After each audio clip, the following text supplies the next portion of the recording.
अब पता है, बिना किसी परेशानी के आपकी सारी इच्छाएं पूरी हो जाएंगी। अब क्या हुआ? क्या सोच रही हो आप? चाची जी। कुछ नहीं हुआ बेली। मैं सोच रही थी कि माया को पता चल गया तो वो तो हंगामा खड़ा कर देगी। मेरी एक विनती है, हम यहाँ पे आए थे, ये किसी को मत बताना। अरे चाची जी, आप चिंता मत कीजिए। ये लीजिए प्रसाद। माया दीदी को थोड़ा गुस्सा आता है, लेकिन जब भी कुछ अच्छा होता है फिर उन्हें समझ में आ जाता है कि हमने ये क्यों किया था। इस दुनिया में कोई भी चीज मांगने पर अधूरी नहीं रहती, और अगर जन्म देने वाली माँ मांगे तो वो तो पूरी हो ही जाती है, क्योंकि माँ का दिल इतना पवित्र होता है ना। तुम्हारी माँ को जिंदा रहना चाहिए था बेली। तुम्हारी शादी देखे बिना उन्होंने आंखें कैसे बंद कर ली? ज्यादा सोचो मत। तुम्हारी माँ की इच्छा थी कि तुम्हारी शादी मुत्थू से हो। लेकिन अब मेरे मन में कोई भी इच्छा नहीं है। जैसे भगवान ले जा रहे हैं वैसे ही जा रही है।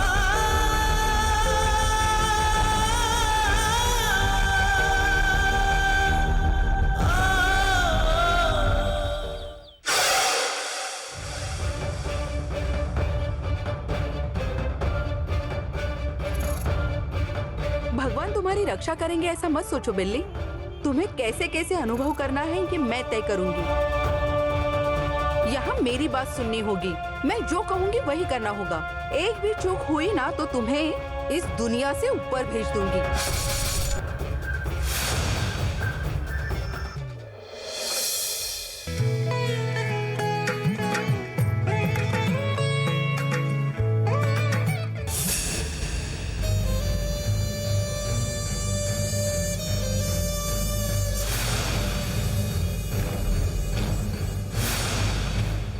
अरे बाप रे, ये देखो बेली, माया उठ के तैयार हो चुकी है। अगर हम दोनों को एक साथ आते हुए देख लेगी तो मंदिर की बात का पता चल जाएगा इसे। एक काम करोगी मेरा, तुम पहले जाओ, मैं तुम्हारे पीछे आती हूँ। आपने इतनी मेहनत की है, मेहनत करके डरने का क्या फायदा? और क्या करूँ मैं बेली, बाप और बेटी मेरी कोई बात नहीं मानते। कोई भी शुभ काम करना होता है तो चोरी छुपे ही करना होगा। तुम जरा आगे चलो, मैं पीछे आती हूँ। ठीक है। एक मिनट रुको बेली। वो पुजारी जी ने भगवान के पास पूजा करके नींबू दिया है, इसे लेकर जाओ और माया के कमरे में रख दो। क्या तुम इसको लेकर उसके कमरे में रख दोगी? मैं? हाँ बेली, तुम्हें तो इस घर का कोना कोना अच्छे से पता है ना। अगर मैं आज ले जाकर माया के कमरे में ये नींबू रख देती हूँ तो कल अगर वो मुझसे कुछ पूछेगी तो मैं डर के मारे उसे सब कुछ बता सकती हूँ।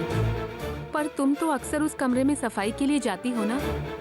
अगर तुम जाके रख दोगी तो किसी को शक नहीं होगा। अब जब तुमने मेरे लिए इतना सब कुछ किया है तो क्या एक आखिरी बार ये काम नहीं करोगी? ये एक माँ की इच्छा है बेटा, इसे मना मत करना।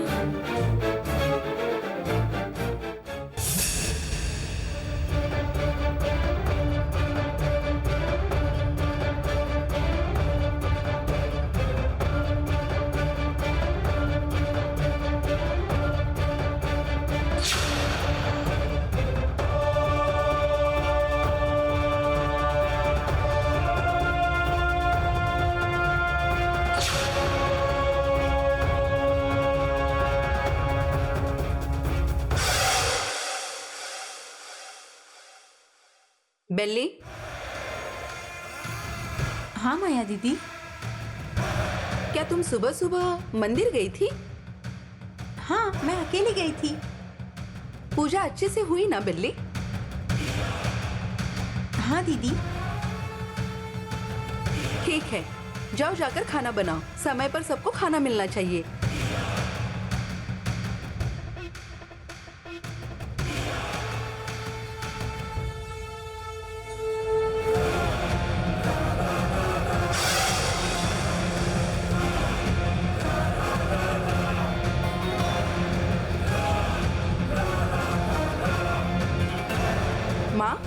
हाँ बोलो बेटा। जल्दी उठकर मार्केट गई थी क्या?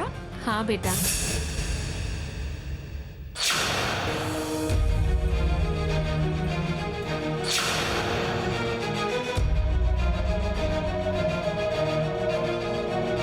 काम हो गया है माया, अब सब ठीक है।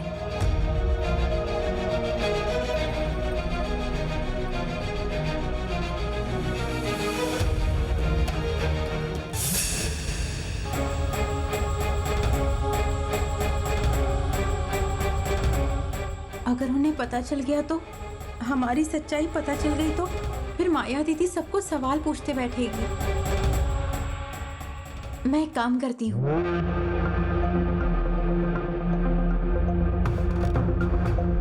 इस नींबू को कहाँ रखूं मैं? हाँ यही ठीक रहेगा, ड्रॉवर में रख देती हूँ, तब किसी को पता ही नहीं चलेगा।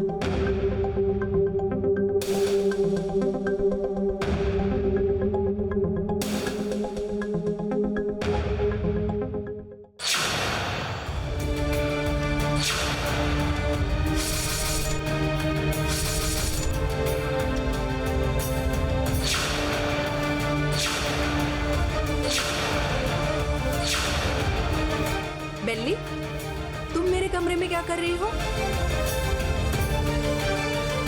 माया दीदी, वो मैं हाथ में तो कुछ नहीं है, कमरे की सफाई भी नहीं हो रही है, तो तुम यहाँ क्या कर रही हो? ड्रॉअर में कुछ रखा है ना, क्या है वो?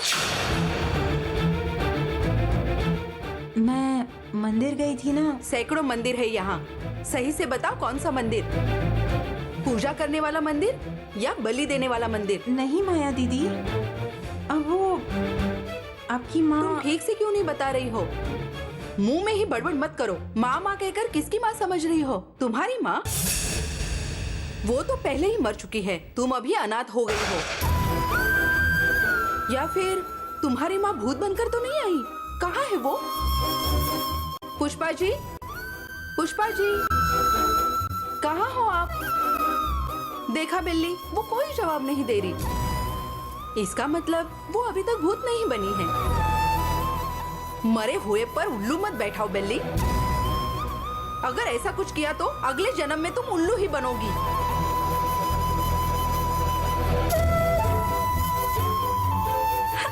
मैंने जोक किया, हंसी नहीं आ रही है? छोड़ दो। ठीक है, वो सब छोड़ो, मुद्दे पर आओ। ड्रॉअर में क्या रखा है? कहो बिल्ली, तुम्ही से पूछ रही हूँ, बोलो। नहीं दीदी, वो मंदिर में मैं... ऐसे बताओगी तो रात हो जाएगी। मैं खुद ही देखती हूँ क्या है। बाजू हो जाओ।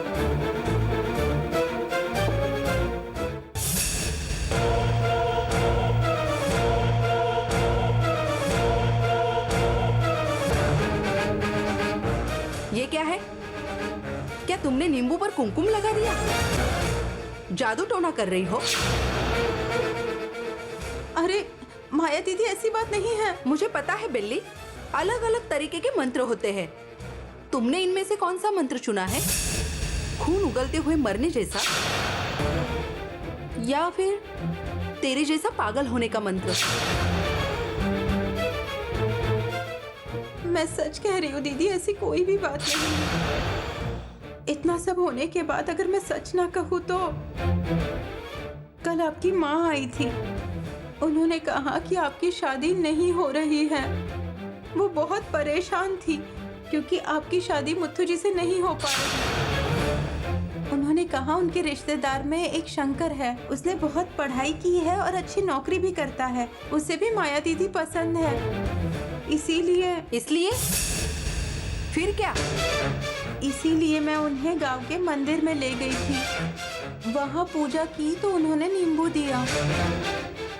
उन्होंने कहा कि इसे आपके कमरे में रखना अच्छा होगा, इसीलिए मैंने उसे लाकर यहाँ रखा दीदी। इसके अलावा मेरा कोई भी इरादा नहीं था। तुम नाटक करने में माहिर हो ये तो पता था, लेकिन इतनी अच्छी कहानी सुनाती हो ये नहीं पता था। कहाँ से सीखा ये सब बिल्ली? तुम्हें ऐसा नहीं करना चाहिए था। चलो मेरे साथ, चलो मेरे साथ, चलो।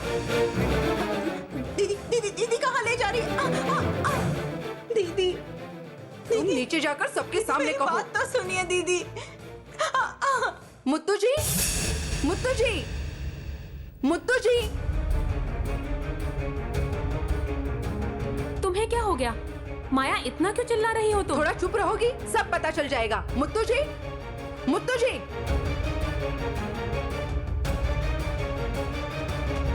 क्या हुआ माया?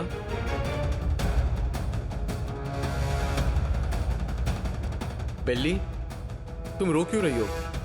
हर किसी के आंसू की एक कीमत होती है, लेकिन ऐसे मगरमच्छ के आंसू बहाने वालों को कीमत नहीं देनी चाहिए।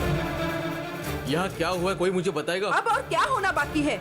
इस घर में मेरा रहना किसी को पसंद नहीं है। बेली के बारे में मैंने कुछ और सोचा था, लेकिन इसने जो घिनौना काम किया है पता है?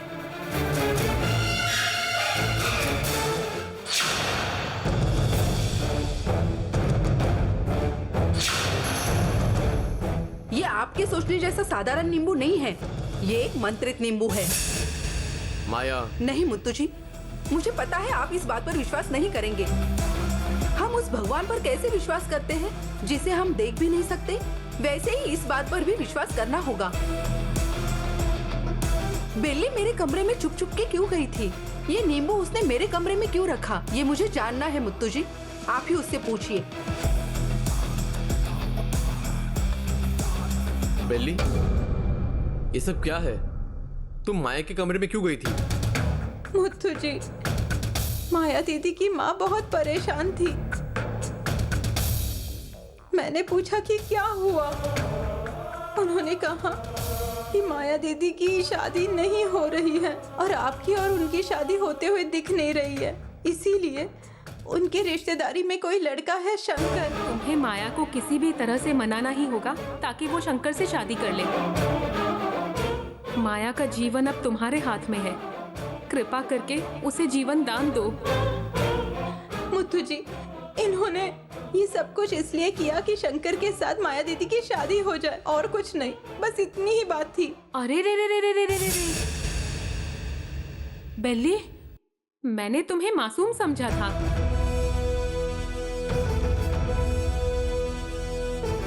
पर मुझे नहीं पता था कि तुम इतना बड़ा झूठ बोलोगी। तुम भोली नहीं हो। मैंने तुम्हें कुछ और ही समझा था, पर तुम बिल्कुल अलग निकली। मैंने कब तुमसे ये सब करने के लिए कहा था, बताओ मुझे। आप ऐसी बात क्यों बोल रही हैं? आप खुद ही आई थी ना मेरे पास ये सब बातें बताने के लिए। मुत्तू जी के साथ माया दीदी की शादी नहीं हो रही है, इस शादी का होना मुश्किल लग रहा है, इसीलिए आपने ही कहा था ना कि आपके रिश्तेदारी में कोई शंकर है जिससे उनकी शादी होनी चाहिए। तुम मेरा मजाक बना रही हो क्या बेली?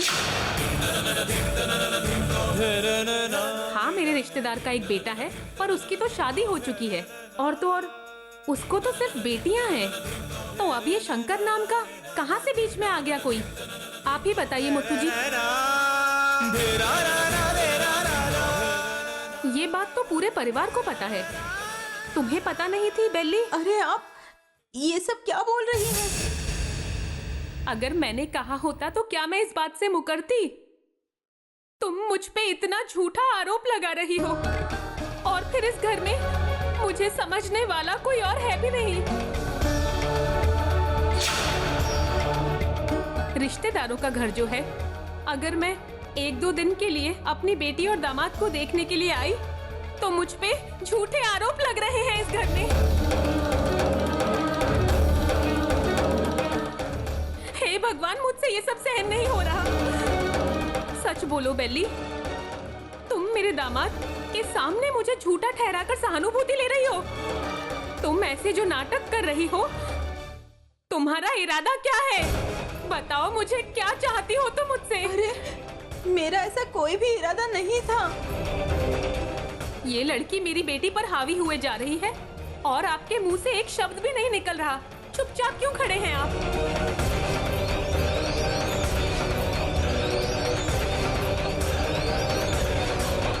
जादू टोना करके क्या मेरी बेटी को मारने का उद्देश्य है तुम्हारा? बताओ।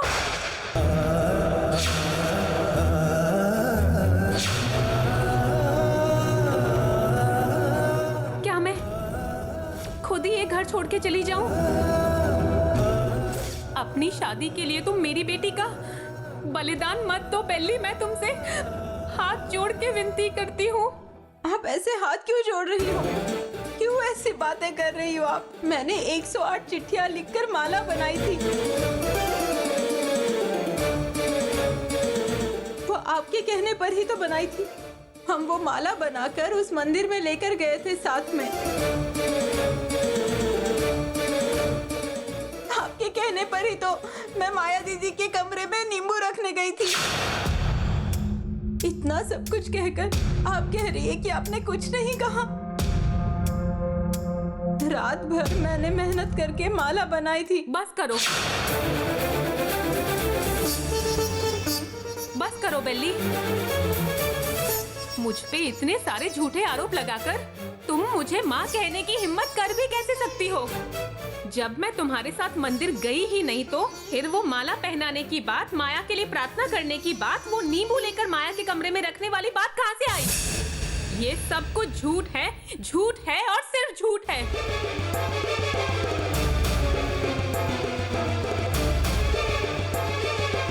बेली, ये सब क्या है? तुम ऐसा क्यों कर रही हो? ये सबसे तुम्हें क्या मिलेगा? आप अभी भी नहीं समझ रहे हो। इसके मन में आपसे शादी करने की इच्छा है।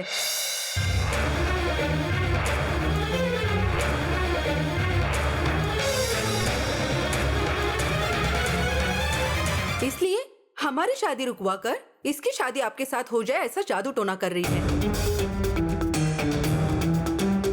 अगर मेरे नहीं हुए तो किसी और के भी होने नहीं दूंगी, ये सोचकर मुत्तुजी को मारने चली थी बेटी। हमने तुम पर जो दया दिखाई वो गलत थी ऐसा लगता है।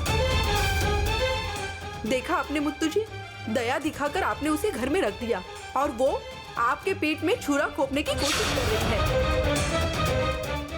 इतना सब कुछ होने के बाद भी अब वो मेरी माँ पर आरोप लगा रही है। मुत्थु जी, मैं अपने सर की कसम खाकर कहती हूँ मुत्थु जी,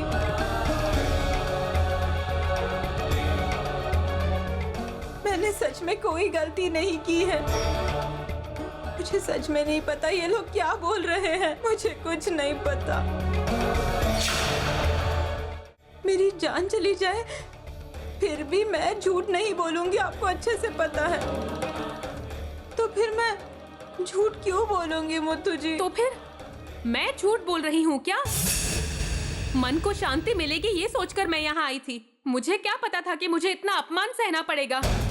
अगर मेरा इस घर में आना गलत है तो मैं जा रही हूँ माया। माँ सुनो, माँ मेरे बारे में कभी भी किसी ने इतनी गलत बात नहीं कही।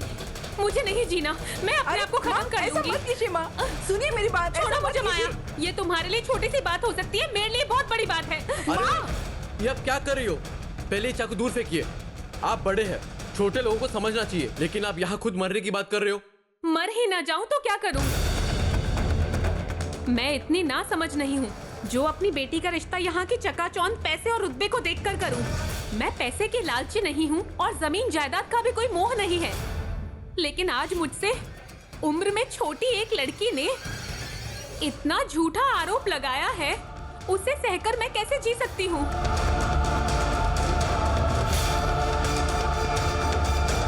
मुझे पता है कि बेली झूठ बोल रही है, पर इसका मेरे पास कोई सबूत नहीं। अब जब मेरे पास कोई सबूत नहीं है तो सबके सामने मैं ही गुनहगार ठहराई जाऊंगी ना। इतना सब कुछ सहने के बाद जब मैं अपने बारे में सोचती हूँ तो मर जाने का मन करता है। बेली, अगर तुम अब कुछ नहीं बोलोगी तो सारी गलती तुम्हारी मानी जाएगी। जो कुछ भी हुआ है सब साफ साफ बताओ। मुत्थु जी, मेरे पास ये साबित करने के लिए कोई भी सबूत नहीं है।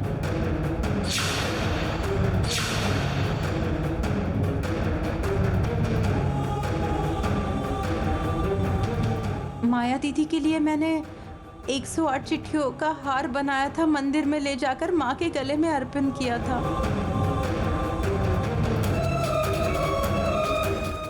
वो अभी भी वही होगा। अगर चाहो तो आप वहां जाकर देख सकते हो। तुम जो कह रही हो वो सही है। चलो सब मंदिर चलते हैं। 1 मिनट रुकिए। अगर इस सब में मेरी गलती निकली तो मैं जब तक जिंदा हूँ इस घर में कदम नहीं रखूंगी। लेकिन अगर इसमें बेल्ली की गलती हुई तो फिर आप उसे क्या सजा देंगे? उसका दिमाग ठीक नहीं है, ये सोचकर अच्छे अस्पताल में उसका इलाज करवाएंगे ना? या कहेंगे कि उसने जो किया वो सही किया, और ये सब होने के बावजूद भी आप उसे घर में ही रखेंगे? अभी इसके बारे में कुछ नहीं कहूंगा।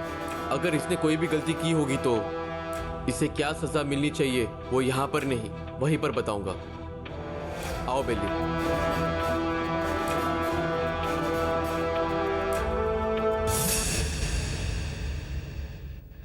माया, एक मिनट रुको। अब ये लोग मंदिर जाकर उस माला को निकाल कर देखेंगे तो उस पे तुम्हारा और शंकर का नाम होगा। इससे हमारा झूठ पकड़ा जाएगा। पता चल जाएगा माँ, लेकिन आपने जो कहा वो नहीं, बेल्ली ने झूठ कहा वो पता चल जाएगा। समझ में नहीं आया ना? मंदिर में आपने भगवान पे जो माला चढ़ाई थी वो बेल्ली की नहीं थी। तो फिर बेल्ली की दी हुई माला कहाँ है? वो आराम से आपके कमरे में सो रही है माँ। तो फिर वहाँ मंदिर में जो... अरे माँ, सारे सवाल यही पूछोगी क्या? चलो मंदिर चलते हैं। बेल्ली के लिए खास पूजा रखी है। ओह, बेल्ली की आरती उठाने का समय आ गया है।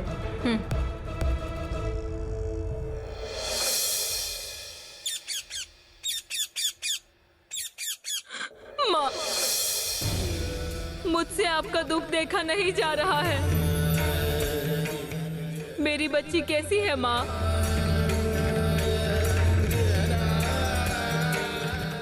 किसी भी तरह माँ, मेरी बच्ची को मुथु जी के पास पहुंचा दीजिए ना। ये तो मेरी बेटी चित्रा की आवाज है। चित्रा,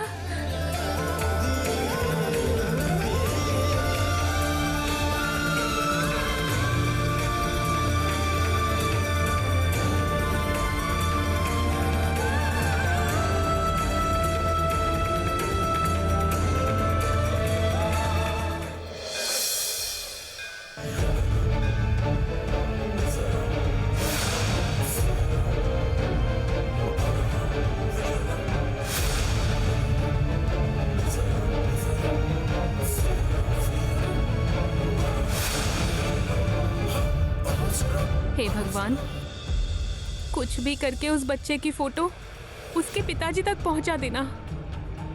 बस वो फोटो और किसी गलत आदमी के हाथ न लगे, इसका ध्यान रखना।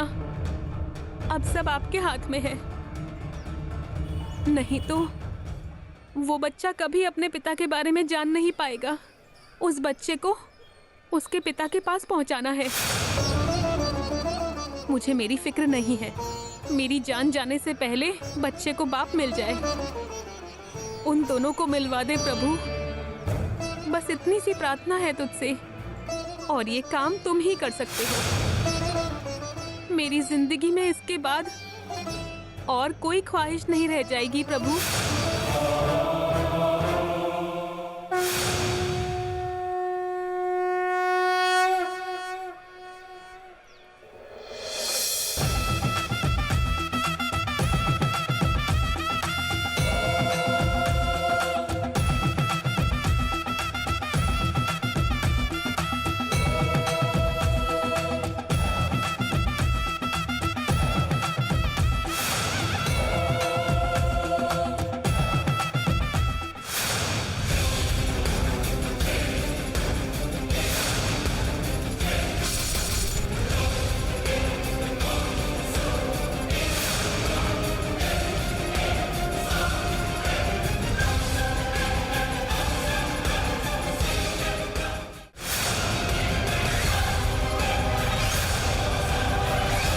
पंडित जी, हमने जो देवी पर माला चढ़ाई थी वो हमें वापस चाहिए। अगर माला वापस ले लेंगे तो मनोकामना पूरी नहीं होगी। कोई बात नहीं, वो मुझे वापस चाहिए क्योंकि सब लोग मुझ पे आरोप लगा रहे हैं, ताकि मैं सबके सामने साबित कर सकूं कि मेरी कोई भी गलती नहीं है। बातें तो बहुत बना लेती हो, अब काम की बात करते हैं। अब उस माला को निकलवा कर देखो तो सब लोग तुम्हारी असलियत भी जान जाएंगे। रुको, तुम जरा चुप रहो। पंडित जी, दीजिए।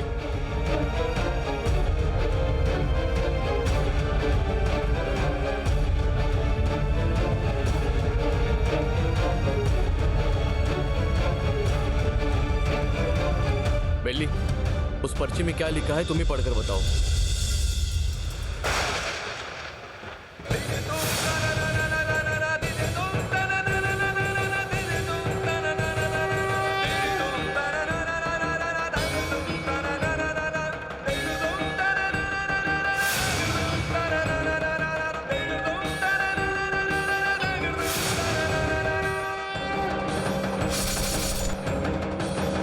बेली, तुम इतनी चौंक क्यों गई? खुद ही पढ़कर बताओ इस चिट्ठी में क्या लिखा है।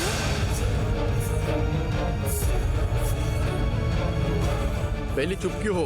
उस पर्ची में क्या है बताओ।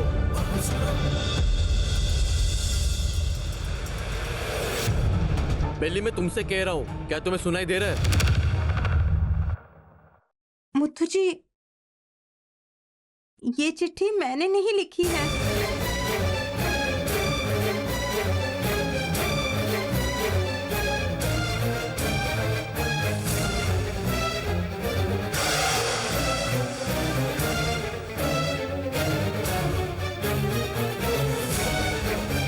इस पर्ची में ऐसा क्या है? दिखाओ मुझे।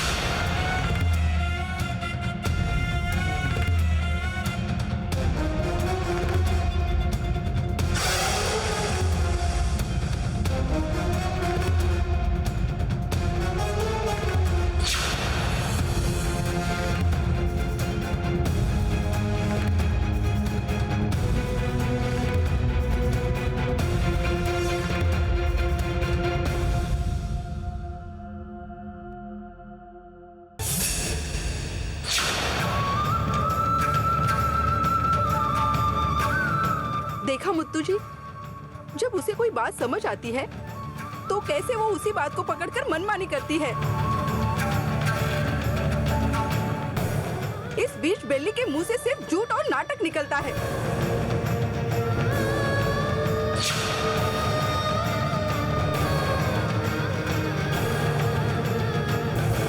बेली, क्या तुम्हें समझ नहीं आता है?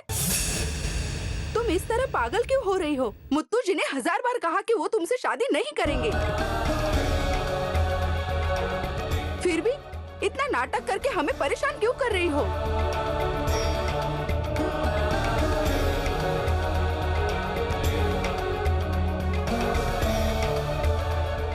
गांव के लोग सारा तमाशा देख रहे हैं और इसे देखो, अपनी एक नई कहानी बना रही है। तुम्हारी यही इच्छा है ना कि मुत्तू जी और तुम्हारी शादी हो जाए, है ना?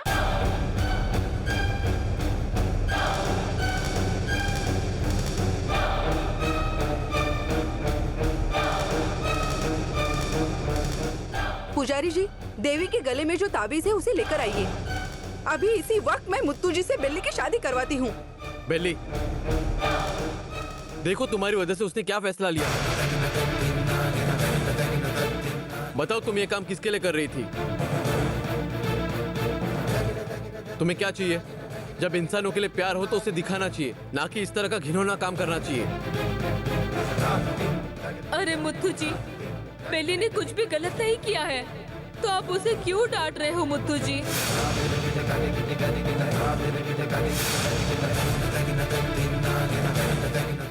उसने कुछ भी नहीं किया है। बात को समझने की कोशिश कीजिए। मुत्तू जी, दूसरों को परेशानी हो रही है, थोड़ा धीरे बोलिए।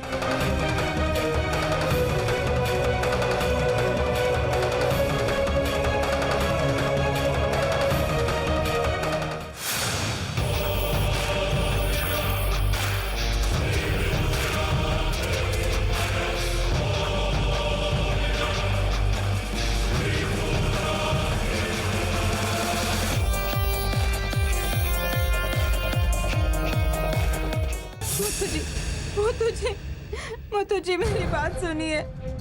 मुत्तू जी, मैंने ये नहीं लिखा है सच में। मुत्तू जी, मैंने सच में कुछ नहीं किया। ऐसा मत कहो कि तुमने कुछ नहीं किया है। तुम्हारे अलावा ये काम कोई और कर ही नहीं सकता बेली।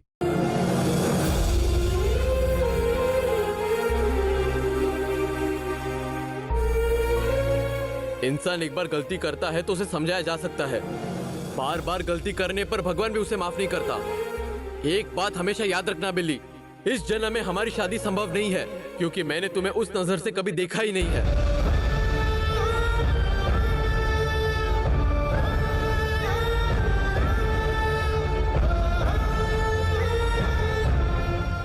मैं माया से शादी कर रहा हूं तो तुम मुझसे इतनी नफरत क्यों कर रही हो? इससे तुम्हें क्या मिलेगा बिल्ली? किसी को सम्मान से देखना सीखो, प्यार और विश्वास से बात करना सीखो, तभी जिंदगी में कुछ हासिल कर पाओगी। मैंने तुम्हें बिचारी समझकर माफ कर दिया, लेकिन तुमने मेरी भोली माँ पर आरोप लगा के परेशान किया। ये मैं सहन नहीं करूंगी। इस गांव में आकर उनको 4 दिन भी नहीं हुए और तुमने। अरे अब जाने भी दीजिए, पहले से ही परेशान है बेचारी बेल्ली, माफ कर दीजिए इसे। हर समय ये मानना गलत है कि आंसुओं की कीमत होती है। आज इसने मेरी माँ का अपमान किया है, कल को हमारे खिलाफ साजिश करके हमें घर से निकाल न दे, इसकी क्या गारंटी? बेल्ली गलती करे तो वो सही है क्या?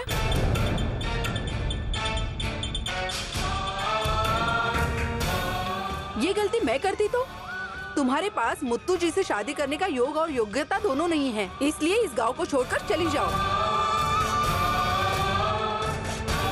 क्या आप पहले से ही तय कर लेते हैं गांव में किसे कौन सा न्याय मिलना चाहिए? अगर इस गांव में बेल्ली को न्याय मिलता है और मुझे न्याय मिलता है तो मैं इस मामले को यहीं छोड़ दूंगी। लेकिन एक बात सच है, अब तक बेल्ली के बारे में जो कुछ भी सोचा था वो गलत है, ये मैंने साबित कर दिया है। इसके बाद फैसला लेना आपके हाथ में है। बेचारी बेल्ली, इसकी माँ और दादी के जाने के बाद इसका जीवन तो मरने जैसा ही है। सुनो, चुप रहकर कोई बात नहीं बनेगी, आपको फैसला लेना ही होगा। माया, यहाँ जो कुछ भी हुआ वो गलत है, मान लेते हैं, लेकिन सबके सामने बात करना सही नहीं होगा। सुनिए, देखिए, मुझे पता है कि आप लोगों का दिल बहुत दुखा है। बेल्ली की तरफ से मैं आप लोगों से माफी मांगता हूँ।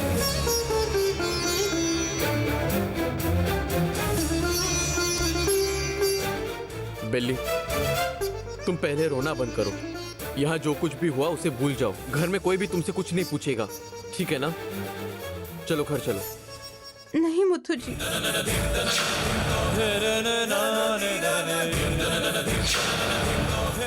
जब आप मान चुके हैं कि गलती मेरी है तो मैं घर आकर क्या करूंगी?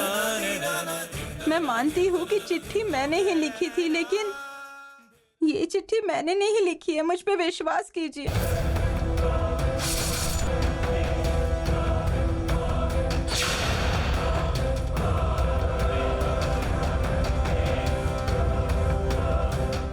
मैं आपके लिए, माया दीदी के लिए, मेरे दिल में कुछ भी गलत नहीं है मुथु जी।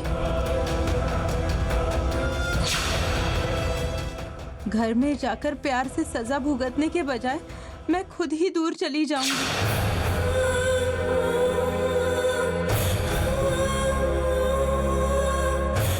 उसी मंदिर में जब माँ ने निर्दोष होने का प्रमाण नहीं देती तो उस घर में नहीं जाऊंगी मुथु जी। बेल्ली, नहीं मुथु जी, मेरे जीवन में मैंने अपनी इच्छा के लिए कभी किसी को दुखी नहीं किया, किसी को परेशान नहीं किया।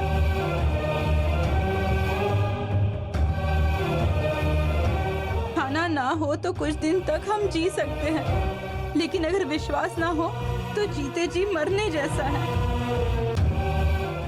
क्यों बेली तुम इस तरह जिद करके हम सबको परेशान कर रही हो? मैंने किसके लिए उन सब से माफी मांगी है? तुम्हारे लिए ना। फिर मेरे साथ ऐसा व्यवहार करना ठीक है क्या? ऐसा नहीं है मुथु जी, जब तक माँ मुझे निर्दोष साबित नहीं कर देती ना, मैं मिट्टी में मिल जाऊंगी, लेकिन घर नहीं जाऊंगी। कृपया मुझे मजबूर मत कीजिए, आप लोग जाइए, मैं नहीं जाऊंगी। तुम्हें इतना कह रहा हो तो समझ में नहीं आता है क्या बिल्ली? देखो, पहले तुम घर चलो, घर में शांति से बैठकर बात करते हैं। चलो। अब क्या तुम्हारे पैर पड़कर गिड़गिड़ाऊं क्या? अब पैर पकड़ता हूँ बोलने के बाद भी तुम्हारा मन नहीं बदला तो तुमसे बात करने का कोई फायदा नहीं है।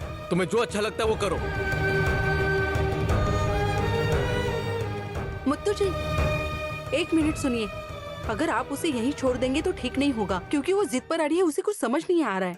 ये मेरी बात तो सुनती नहीं है ना माया। केवल आपकी बात सुनती है। अपनी माँ से ज्यादा वो आपका सम्मान करती है मुत्तू जी।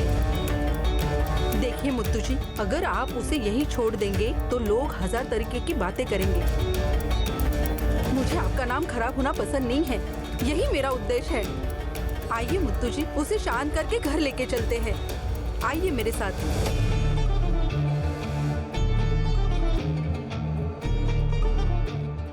बेली, मुझे और माया को तुम्हें यहाँ छोड़कर जाने का मन नहीं है। तुम्हारे प्रति हम सबको गुस्से से ज्यादा प्यार है और वो तुम्हें भी अच्छे से पता है।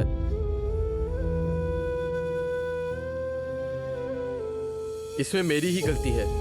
मुझे गुस्से में कुछ भी बोलने की आदत है, ये तुम्हें पता है ना। अब ये सब भूलकर तुम मेरे साथ घर चलो।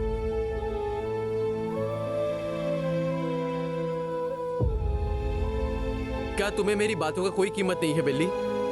मैं तुम्हें घर आने के लिए कितनी विनती कर रहा हूं। ठीक है, छोड़ो। मुत्तू जी,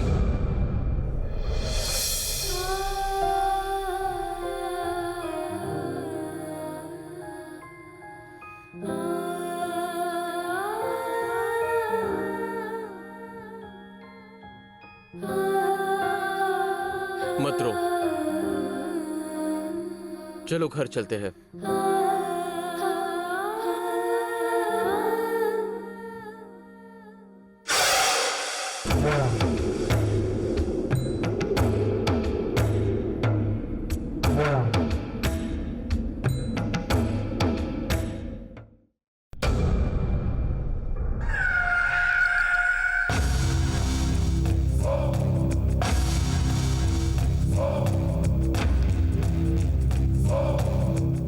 क्या तुम्हें लगता है कि तुमने जो किया वो सही था?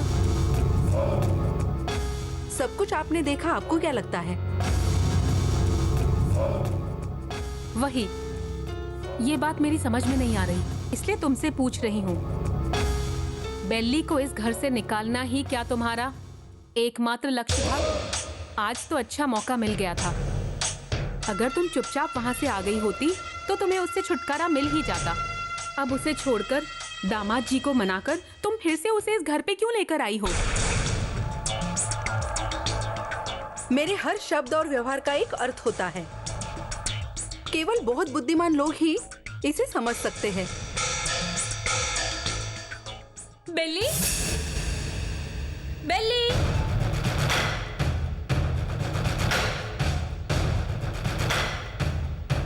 बेल्ली, अब देखो, अब इन दोनों का क्या संबंध है माया? आपके सभी सवालों का जवाब मेरे पास है। आप खुद देखिए। आइए। बेल्ली, बेल्ली, हरिणी,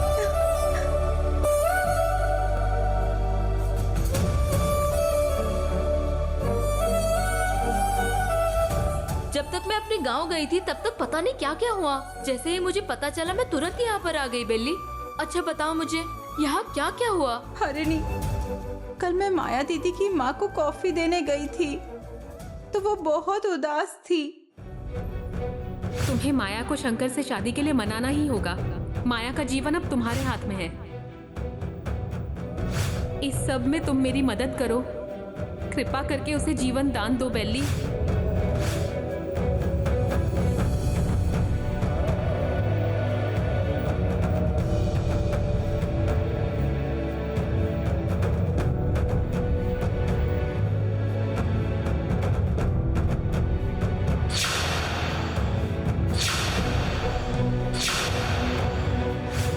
हर किसी की जिंदगी में कठिनाइयाँ होती है, लेकिन इन कठिनाइयों का सामना करना ही जिंदगी का नाम है। बेल्ली, मुझे नहीं पता था कि माया दीदी की माँ एकदम से बदल जाएगी। हरिणी, मैंने ऐसा क्या गलत किया है?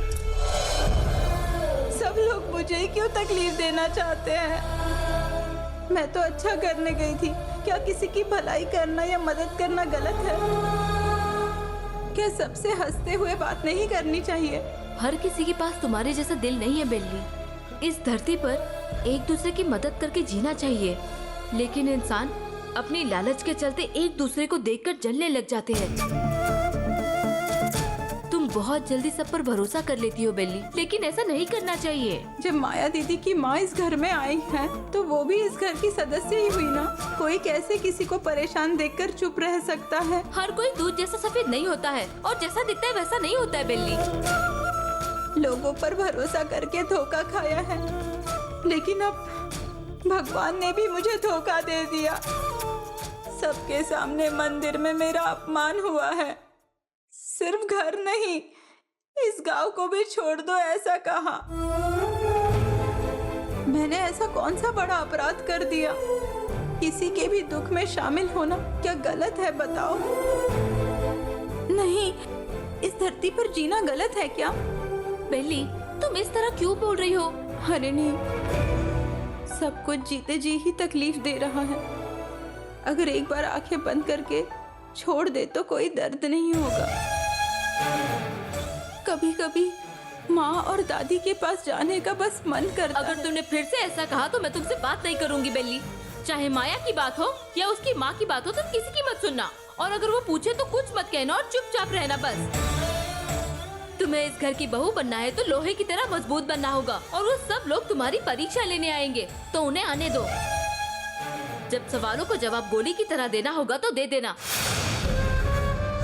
उस भगवान का पता नहीं वो तुम्हारे साथ है भी या नहीं, लेकिन इस मुश्किल समय में मैं तुम्हारे साथ हूँ। मैं तुम्हें कोई तकलीफ होने नहीं दूंगी, तुम चिंता मत करो।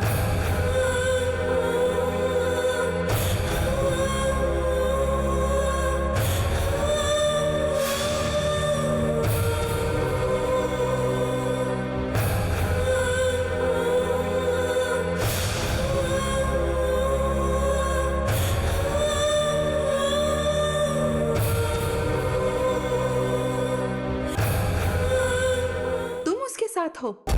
जब प्रकाश देने वाला सूरज ही बादलों में छिप जाए तो प्रकाश कहाँ से होगा और छाया कहाँ से आएगी? बेचारी हरिणी।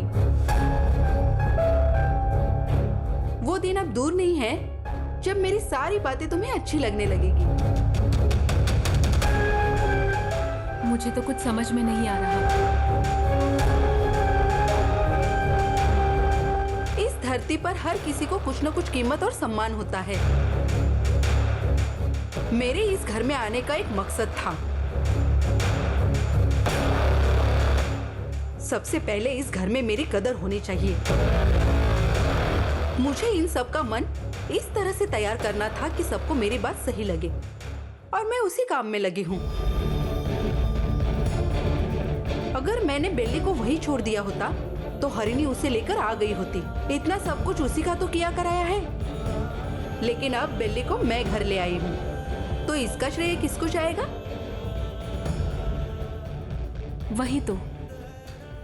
वही तो हमें चाहिए। मुत्तू जी को उसके प्रति थोड़ा थोड़ा गुस्सा दिलाना है और एक अच्छा मुहूर्त देख के उसे इस घर से भेज देना है। यही मेरा लक्ष्य है। हाँ, भेज ही दो माया। लेकिन वो जो कुछ भी भगवान के श्राप के बारे में बात कर रही थी, वही उसका मुझे बहुत डर लग रहा है बेटा। वो सब उसे सिर्फ शांत करने के लिए कहा गया है। बच्चों को खाना खिलाते वक्त चंदा मामा की कहानी नहीं सुनाते हैं क्या? उसी तरह वो भगवान का झूठ बोलकर उसे विश्वास दिला रही है। अगर उसे दुख देना ही है तो क्या मैं इस तरह से अब तक शांत रह पाती? इन दोनों का मेल वैसे भी बहुत अच्छा है। ज्यादातर बिल्ली को बचाने के लिए हरनी ही आगे आती है, इसलिए उसका भी खेल खत्म।